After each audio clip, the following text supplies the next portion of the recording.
వ్యూహాత్మక ప్రాధాన్యాలు ప్రధానమంత్రి నరేంద్ర మోడీని సెషల్స్ దాకా నడిపించాయా? డెఫినెట్లీ అండి. ఎందుకంటే ఇక్కడ మనం చూడాల్సింది చైనా వాళ్ళు ఈ స్ట్రింగ్ ఆఫ్ పర్ల్స్ లో వాళ్ళ ఎక్స్పాన్షనిస్ట్ యాటిట్యూడ్ ఎలా ఉంది అనేది చూసుకుంటే, వాళ్ళు ప్రతి ఎంత చిన్న దేశమైనా సరే మీరు చూడండి, శ్రీలంక కానివ్వండి, ఇప్పుడు చూస్తున్నాం మనం బంగ్లాదేశ్ కానివ్వండి, ఇంకా మిగతా దేశాలు ఏవైతే ఉన్నాయి, ఈవెన్ సెషల్స్ లో కూడా ఏ చిన్న చిన్న దేశాలు ఉన్నాయో ఇండియన్ ఐఓఆర్ రీజియన్ అంటారు, ఇండియన్ ఓషన్ రీజియన్ చుట్టూ టిల్ పాకిస్తాన్ వరకు మొత్తం వాళ్ళ ప్లేసెస్ ని ఏర్పాటు చేసుకునే ప్రయత్నంలో వాళ్ళు అక్కడ ఇన్ఫ్రాస్ట్రక్చర్ ని డెవలప్ చేయడం అవి చేస్తున్నారండి. అయితే ఇక్కడ చూడాల్సిన అంశము, దీన్ని భారత్ ఎలా కౌంటర్ చేస్తోంది. భారతదేశంకున్న అడ్వాంటేజ్ ఏంటంటే, ఈ చిన్న చిన్న దేశాలతో మనకి వాణిజ్య పరంగా కాకుండా సాంస్కృతిక పరంగా కూడా మనకి కొన్ని శతాబ్దాల నుంచి అనుబంధం ఉందండి. వాటిలో అడ్వాంటేజ్ తీసుకుంటున్నాం మనం. అయితే మొదటిగా ఇక్కడ చూడాల్సిన అంశం ఏంటంటే, భారత్కి అంటే మన దౌత్యపరంగా చూసుకుంటే భారత్ ఎప్పుడో సరే వేరే చిన్న దేశాలు వెళ్ళిపోయి అక్కడ ఇన్ఫ్రాస్ట్రక్చర్ హెవీ ఇన్వెస్ట్మెంట్ చేసే అంత స్తోమత మనకి లేదు యాక్చువల్ చెప్పాలంటే, మిగతా చైనాతో పోల్చుకుంటే.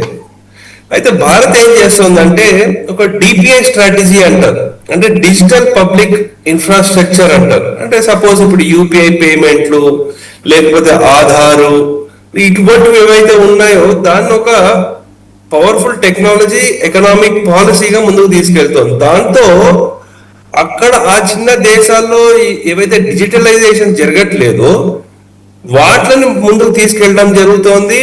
అలాగే ఫైనాన్షియల్ ఇంక్లూజన్ చేయడం జరుగుతోంది. దాంతో పాటు అక్కడున్న అంటే వాళ్ళ కాళ్ళ మీద వాళ్ళు నుంచుని టెక్నాలజీలో వాళ్ళు వెనకబడకుండా వాళ్ళు కూడా అందరు అభివృద్ధి చెందిన దేశాలతో సమానంగా ఉండే ఒక కొలాబరేటివ్ పార్ట్నర్ గా మనం ముందుకెళ్తున్నాం. అయితే ఇక్కడ చూసుకుంటే యూపీఐ పేమెంట్స్ కి అక్కడ కూడా మనం ఎనేబుల్ చేస్తున్నాం అక్కడ. సో దానివల్ల అడ్వాంటేజ్ ఏమవుతుందంటే, ఈ ట్రాన్సాక్షన్ డిజిటల్ ట్రాన్సాక్షన్స్ ఏవైతే ఉంటుందో చాలా మంది భారతీయులు లేకపోతే ఇంకెవరు వెళ్ళినా సరే ఈ ట్రాన్సాక్షన్స్ అన్ని మనకి రూపీస్ లో జరుగుతుందండి.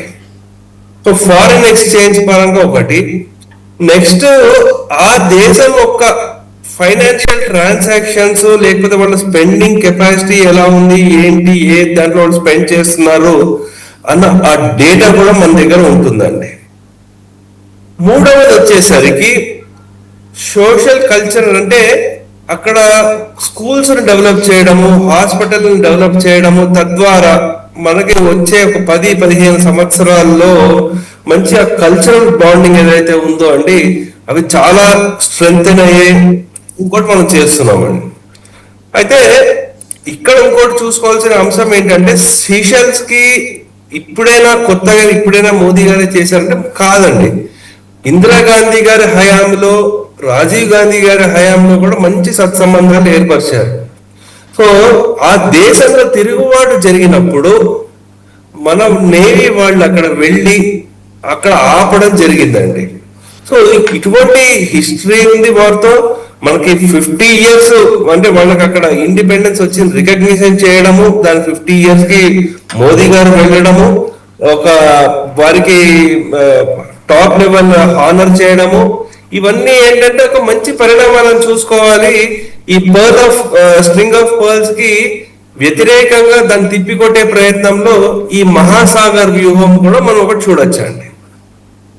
రైట్, షేక్ బాజీ గారు, ఇన్ఫాక్ట్ అంటే వీ హ్యావ్ టు ఒకసారి రికలెక్ట్ ది ఎఫర్ట్స్ అండి. ఇంతకుముందు ప్రధానమంత్రులు చేసిన ఎఫర్ట్స్కి కొనసాగింపుగా ఇప్పుడు ప్రధానమంత్రి నరేంద్ర మోడీ. వాస్తవంగా రాజీవ్ గాంధీ గారి హయాంలో మంచి improvement, as rightly said by పేకెట్ ప్రసాద్ గారు, రెండు దేశాల మధ్య సత్సంబంధాలు. విజనరీ లీడర్ ఆయన ఉండి ఉంటే